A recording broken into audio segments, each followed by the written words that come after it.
Hello and welcome to the programme which looks at the Holy Land. I am Paul Calvert. Psalm 96 verse 10 from the New King James Bible says this: Say among the nations, the Lord reigns. The world also is firmly established. It shall not be moved. He shall judge the nations righteously. I'm with Gidon Ariel from Root Source, and we're talking about the new project, We Must Not Forget. Now, Gidon, what is We Must Not Forget? We must not forget is a very, very, very important phrase for every human being, because I don't remember who it was who said, whoever does not learn from the past is cursed to relive it. And there's no curse worse than recent history, which of course was the Holocaust. So the story is that I very quickly met a Holocaust survivor rabbi, 95 years old, and I saw that he had an autobiography that he had written but not really published, and it was in Hebrew. So I decided that I would translate his autobiography into English so that English speakers, Christians and Jews, and all English speakers of the world would be able to read his story. Rabbi Eliyahu Dermer is his name. So we've recently published his book, and I came up with the realization that there are about 100,000 Holocaust survivors still alive in Israel, about 100,000 in the rest of the world as well. Many of them have written their autobiography in English. Many more, in Israel at least, have written their autobiography in Hebrew. But anyone who saves a single life is as if they have saved an entire world. And even if I manage to publish a single Holocaust survivor's autobiography, that would have been lost to the ages otherwise, then I consider that an amazing gesture. And more than just a gesture, we're really saving lives here. Saving a life story is like saving a life. And we are planning now, through We Must Not Forget, to publish 100 Holocaust survivors' stories with the help of great people like your listeners. So is Rabbi Dermer still alive today, and is he active today? It's really incredible. I met him because I'm a subscriber to a pro-Israel Christian organization's newsletter, and all of a sudden I saw a 5-second video with this rabbi with, black and white clothes, Mea Sharim, saying, "Thank you, Christian friends of Israel." And that sounded a little bit weird to me, but I checked him out and I looked out for him, and I finally found him, his name, his address. I went to visit him. Every morning he spends about 4 hours studying the Torah in order to prepare for a Torah lesson that night. 3 evenings a week he drives. He doesn't drive himself. They pick him up in a taxi. He drives all the way to Ma'ale Adumim, about a half-hour drive from his home, and he gives a Torah lecture 3 times a week. Absolutely incredible. God has blessed him immensely. What's a little bit of his story about escaping the Holocaust? Rabbi Dermer's story. Oh, you'll have to read the book. It's coming out in a few weeks. He was about 8 years old. He had to, he was in like a ghetto. He had to steal food from outside. He went outside, pretended he wasn't Jewish. Similar stories to ones that people who are familiar with these kinds of stories know. But like I said, everybody has a different story. And he was not with his family for years at end. He had a number of brothers and sisters. Most of them died, and some of them even succeeded in surviving together with him. They ended up in the land of Israel, and part of his story is how he was part of the Jewish people who returned to the land of Israel in order to rebuild the land. And that is what the name of his book is about, Through Faith and Fire. Because of the faith that he had throughout the fire of the Holocaust, he was able to finally not extinguish that fire, but turn it towards a way that we ultimately see the incredible state that we are in today. How important is it to collect these stories? Like I said, it's immeasurable, the importance, because especially today when there is so much Holocaust denial going around, it is important that every single story gets recorded. And I can't do it myself. So I'm looking for individuals, churches, schools that recognize how important this is and want to be part of saving a Holocaust survivor's life's story. And that is what we're going to do. If anybody is interested, I am sure you'll ask me again, but I'm already saying that if you are hearing this interview and you are interested in being one of the few people. It's very exclusive, only 100 stories, and each story is going to be in its own book. If you are interested in being one of those lifesavers, then please contact me at wemustnotforget.org. And I hope that we will be able to connect, and I will help you to find the people who will be able to adopt and sponsor this Holocaust survivor's story, one of the 100. So you're doing 100. How many do you have at the moment, and what are some of the stories that you're looking at to be doing in the future? Like I said, we just recently finished our first. My own father was a Holocaust survivor, so I'm going to be publishing his story as well. And I'm right now negotiating with a municipality here in Israel that about 10 years ago interviewed and published the life stories of about 20 Holocaust survivors and a few more. And that's what I'm working on now, both to find the Holocaust survivors. Like I said, I have today about 25, and I'm sure that within a month or two I'll be able to find sources for all 100. And I also have about 20, mostly Christians, who are fascinated and honored to be part of this, and they're going to be working on raising the funds to publish these books. Sounds like a very big project. How much does it cost to actually publish a book? Per book, for the translation and the formatting and the editing, and of course about $7,000 a book. My vision is that, of course, if somebody can cover that themselves, they are totally invited to.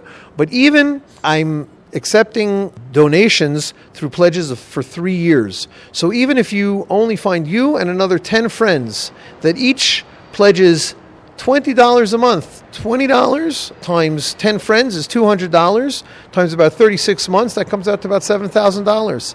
Only $20 a month. And if there's 20 friends, only $10 a month.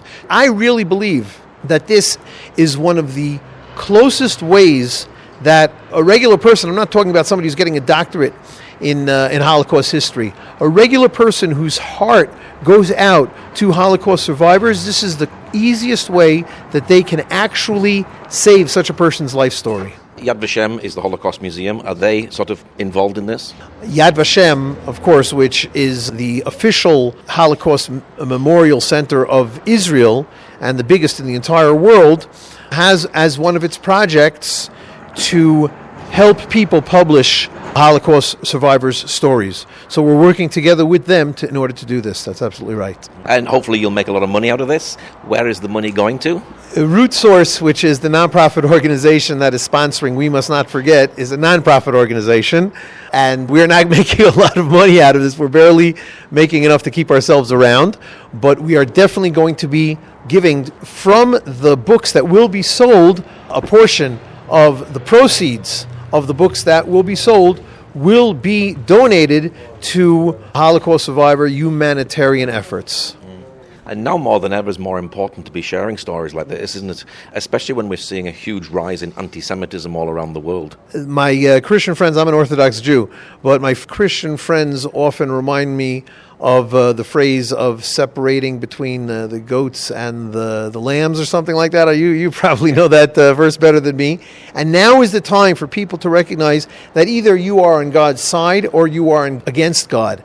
And unfortunately, I believe that it is the adversary, the devil, who is pushing towards people to blur that line. But it is absolutely clear that standing with the victims of the Holocaust, when 6 million people were killed, 6 million Jews were killed, much more than 6 million people, but there was no group that was so specifically targeted like the Jewish people. And today, when the Jewish people has incredibly turned around and created a state of Israel that, again, its enemies are saying how horrible it is, but people who are truthful and recognize the truth see how incredible the state of Israel is. And the fact that on October 7th, 2023, we were attacked so horrifically, and again, anti-Semites are saying that it's our fault and we deserved it, all sorts of horrible things like this. I really believe that God is letting many people, especially many believers, recognize the truth, and these truthful people have to stand with Israel, and I am inviting all of you to do that. Are you shocked about the way that anti-Semitism is today? It's hard to say. Obviously, I'm shocked about all the things that are happening, But shocked doesn't mean surprised. I think that so many people don't recognize the truth because of the incredible blessing that is the internet and social media. It's a two-sided sword, and it's a terrible curse as well. And people who do not recognize the incredible blessing of social media, through which many of you probably are even hearing about this program and listening to Paul's program all the time. But so many people are falling prey to anti-Semites and horrific people. And it's very sad, but I believe that it was prophesied. So no one who reads God's word is surprised by what is going on today. So you said before that your father is a Holocaust survivor. Is this really personal to you? Your listeners are familiar with the Holocaust, some more, some less. As a second-generation Holocaust survivor growing up in New York, the synagogue that I went to, we didn't talk a lot about the Holocaust, but out of the hundreds of families who were members of that synagogue, I would say about half of them had numbers tattooed onto their arms. And if anybody doesn't know what a number tattooed onto their arm means, then I suggest that you Google it. But we as Jews, we of course observed Holocaust Remembrance Day, and even the head of the American Friends of the Holocaust Museum at Yad Vashem lived in my community, but it was just a part of our life. But that is really what the Jewish people have had to endure for thousands of years, through the Holocaust and the Inquisition and the Crusades, and since the very exile of the Second Temple. That is what we have been working through, and God is on our side, and He has helped us to come to where we are today. What is your prayer for this book and for the other books? A prayer isn't only in the future what we want, and so we're asking God what we want. It's also being grateful. I am extremely grateful to God that He has put into my heart this incredibly important program, especially since it is being sponsored by Root Source, the organization that I have been running for over 10 years, which is a platform for pro-Israel Christians and Jews to engage with each other. This is something that is very new. For thousands of years, 2,000 years, Jews and Christians have been the bitterest of enemies, and now God is opening up our hearts. Really, so many of my Christian friends tell me, I don't know where it's coming from. It's only a God thing. And so I'm grateful that God put that God thing into my heart, and I'm grateful for Him that He is putting this into His heart. And I am, of course, praying for the success of this program through God's help, but God will find the agents to help this program go on, and it is, of course, just a question of money. And I don't know if we're going to be able to succeed. We've already succeeded in the first book, and we are soon going to succeed in the second and the third and the 10th and the 20th and the 50th and the 100th. And that is as far as we're going to go. I do hope that we are going to be able to connect people within a half a year. And I think that is something exceptionally doable. And I am grateful to God and thanking Him and thanking you, Paul, for helping get this word out. And what's your website for people who'd like to know more about what you're doing and perhaps even want to give, and even give a little bit so that they can give monthly to make this a success? We are looking for people who are going to stand out and say, I am going to be a team leader with Gidon. I think that I have more than 20 friends. I might be a church leader. I might be a school leader. And I'm going to be able to find the people who recognize how important this is. So please go to my website. I'm not sure as of today if it's yet ready. It's called www.wemustnotforget.org. That's all one word.